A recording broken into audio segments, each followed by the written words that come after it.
So today we're going to talk about probably one of the most requested questions that I get from both social media and directly from my clients, which is how to manage and navigate around the weekends. Now, for most people across the week, Monday to Friday, it's a little easier to create a routine when the goal is fat loss because everything is typically based around work. So it's a lot easier to manage in meal times, and navigating around when you're going to get your workouts in, or you're going to be able to get your steps in. And everything's just a little bit more controlled and organized. However, the weekend opens up this whole new opportunity for freedom and flexibility. And typically speaking, most of us have that, right? We have that Monday to Friday, work hard, weekend is play hard. Weekend is a downtime, it's associated with freedom, more relaxation, more food choices, eating out, takeaways, alcohol, social commitments, and like I said, this is where most people go wrong. And if you ever look at a normal, calorie chart for any individual, it will probably look something like this, whereby during the week, you're consistently in that deficit. So again, whether that's a 300, 500 calorie deficit on a day-to-day basis, and then ultimately come Friday evening, you've got Friday, Saturday, Sunday, when progressively you go into more of a significant surplus. And due to that surplus, you've now averaged out the week at best. So you've stayed in a maintenance stage or stayed in a maintenance phase for the whole week, despite your efforts during that Monday to Friday period. So again, whenever you're looking at fat loss, you have to look at it from an average perspective. So it's all well and good going all in, Monday to Thursday or Monday to Friday. But if the weekend is the polar opposite, then unfortunately, you won't be seeing any progress anytime soon. So to start off with, you need to pick. You can't just continue to do what you've always been doing and expect different results. You can't be out socializing 2 to 3 times per week and going all in on these social events, especially across the weekends, and still hoping that come Monday, you'll be in that deficit, seeing fat loss and making progress. So this is where I say there's got to be a little bit of give and take. Okay, so you've got to pick the social events that you want to enjoy the most, and then other social events that you can afford to be more controlled on. For example, going out with a friend, meeting up for a coffee, easy to manage. Even going out with a friend and meeting up for a drink, again, easy enough to manage. However, things like stag do's or bachelor parties, weddings, big birthday celebrations, things like that are a lot harder to manage, and ultimately you're likely going to want to relax a little bit more. So this is the first point. Like I said, you can't always be having what you want. You've got to do a little bit of what you need in order to achieve that fat loss goal. So pick and choose your social events, ones you can be more controlled with and ultimately stay in that deficit, and the others where you just take it on the chin, you accept you're going to be a bit more flexible and looking to get yourself back into business the day after. The most important factor is to plan ahead. You cannot walk into a weekend, fingers crossed, and hope for the best, especially if there's social events going on at the same time. You have to do your best to then pre-plan like you would do your week. You wouldn't walk into a working week, not know when your business meetings are, where deadlines are, what time you had to be at certain places, what your working hours were. You have all of that stuff organized out. You have to cross that over into the weekend. What we're trying to do really is bridge the gap between, the week to the weekend. The weekend is still going to have an element of flexibility, but we can't have these two polar opposites. We still need a little bit of planning, a little bit of structure. And this is going to make a significant difference to your overall progress. So you have to be planning in advance. Okay, cool. Are we going out on Friday? Are we going out for lunch on Saturday? What are the menus looking like? Is it going to be a social gathering where someone else is going to be in control of the food? Are we going to be traveling all day? Is that going to impact our steps? Do we have to carry over maybe a workout into the weekend? That extra bit of planning and preparation leading into the weekend will make all the difference. So that has to come at the top, is planning in advance. Now this is when we get into more of the specifics around looking at things like menus. Okay, so if you're going to be going out and hitting up a restaurant, again, whether that's with your partner, friends, work colleagues, whatever it may be, again, looking at the menus or understanding the type of cuisine that you're going to be having is going to make a big difference. Because if it's going to be a restaurant where it's fine dining, maybe it's a set menu, those ones are ultimately going to be a lot harder to manage in. Whereas if you're looking at other restaurants which may be more calorie controlled, they may have calories on the menu, let's say like a classic Zizzi's or a Nando's, then again, those ones you can look at the calories, you can bank for that, you can factor that into your day, it's a lot easier to manage. But ultimately, we have to reverse engineer the day. So we go, right, we're going out on Friday night, we're going out on Saturday night, we're going to this particular restaurant, this is the menu, and then you're ultimately looking for what you want from that menu. So like I said, this could be an event where you go, actually, you know what, I want to keep this control, so I'm going to go for that leaner option. I'm going to go for the leaner protein, I'm looking at less fried foods, I'm looking at less additions. Okay, so less additions meaning less kind of sauces and dressings and things of that nature. Ultimately looking to keep it clean and as relatively similar to your nutrition or your meal framework that you would have during the week.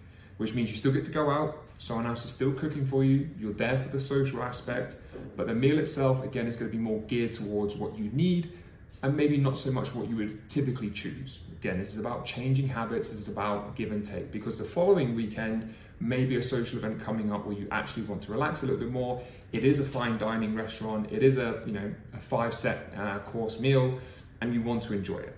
So again, this one coming up is something that you potentially want to be a bit more controlled on, knowing that the following weekend you want to relax a little bit more. So once you've selected the menu, you've chosen what you wanted from the menu, then we can reverse engineer the rest of your day. So now this is when we go into the adjustment part. Okay, so now we know what we're eating, whether that's for the dinner or for the lunch or for the brunch.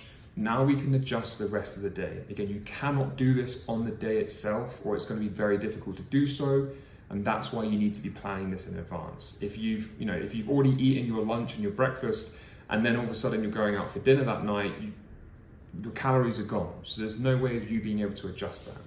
So again, we're going to reverse engineer the day. Now we're looking at, okay, do I fast the morning period? For example, today I have my first meal of the day at midday. So do I skip my breakfast and then only keep my lunch? Or maybe I'll remove my lunch, have my breakfast because I fasted the morning, and then I'm going to push that up to 12 o'clock. Therefore, that's bridging the gap between my lunchtime meal and my evening meal. That's going to bank me, let's say, somewhere between 300 to 500 calories. So we could ultimately remove a meal. We could remove out the snacks, again, banking you anywhere from between 100 to 300 extra calories. Or maybe we might aim for a higher protein, leaner lunchtime meal to still make sure you're full leading into that social event.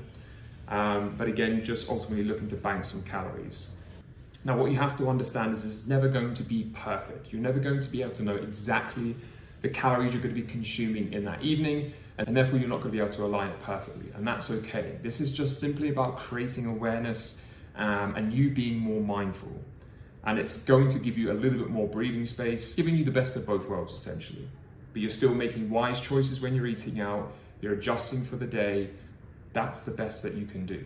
Outside of that, again, it's still hitting your other targets. If you've got a step target in place, making sure, again, you're banking up the time to be able to do that. Maybe you have a weekend workout, perfect. But I wouldn't necessarily recommend, going above and beyond and doing extra cardio to try and compensate for the social event. It's just managing your nutrition for that day. And this is the final and probably the most important part, is what happens after. What happens after from an emotional standpoint, what happens after in terms of you getting back to plan. This can make or break, because you've gone out of your way to adjust the day itself. So you've adjusted, let's say, the Friday or the Saturday. You've accommodated for the meal out, you've made good choices on the menu, but then the next day you're completely unprepared. So again, you've had a fantastic Saturday, brilliant, and actually you wake up on Sunday morning, in a good place. However, you haven't planned for the Sunday, and the Sunday ends up being that write-off day. There's no food in the house. All of a sudden, once again, you've been caught out. There's a last-minute social event. You haven't been able to adjust for it. And then what ends up being, one potential flexible social, which was well managed, now spills over onto another day. And that's when we go, fuck it, we'll restart fresh on Monday. And actually, that Sunday ends up, costing your progress more than the social event on the Saturday. We've got to prepare for the whole weekend. So we've got to make sure that the Sunday is as good as a Saturday, the Saturday is as good as a Friday. So it's making sure that you get yourself back to business as soon as possible. You accept the fluctuations on the scales. If it's gone down, happy days. If it's gone up, again, understand it's a weight fluctuations. These things happen even if you're perfect. Even if you've gone calorie for calorie, it's exactly the same. The scale weight can go up. And the scale weight can go up pretty significantly. If you've had a very indulgent evening, whether, like I said, you've had a more looser social or you've been more controlled, it can go up, a kilo and a half the next day. But if you dwell on that, you get upset by it, you think you've ruined your progress, following 24 to 48 hours, it could be the most detrimental part. So you want to make sure that you're getting yourself back to your routine as quickly as possible. You accept it and you move on. You understand it's one data point, and again, remember, we're looking at the weekly average. We're looking at what you do consistently over time, not what you do every now and then. One flexible meal on a weekend isn't going to cost you your progress, just like one fantastic day isn't also going to make your progress. You've got to think logically in these moments and detach the emotions away from it.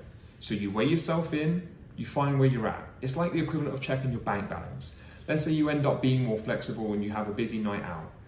The next day, you check your bank balance. Okay, I'm 100, 150 pounds down. Cool, at least I know where I'm at. At least I now know that I can do something about it. The worst thing that you can do is bury your head in the sand. Like I said, get emotional about it. And then actually the following days end up being worse than the social itself. So keep yourself accountable, get back to business. Don't make it any harder for yourself. Don't start cutting back on meals or skipping out calories. Just go back to business. Get your steps in, get your routine in. Start planning already for the week ahead. These things are what's going to keep you consistent. It's what's going to keep you mentally stable as well. So we're not creating any negative habits or associations when it comes to, having a more flexible approach, whether that's eating out or getting your takeaways in. And you've got the best of both worlds. Then you're leading into the week in a good place, mindset-wise, progress-wise, and you still had the flexibility of the social. That's what makes this journey way more sustainable and way more achievable. You have to do your initial upfront work, and then you have to get yourself back to that plan as quickly as possible. The quicker you do that, the faster you'll go on to make more progress. Hopefully that's all nice and clear, guys.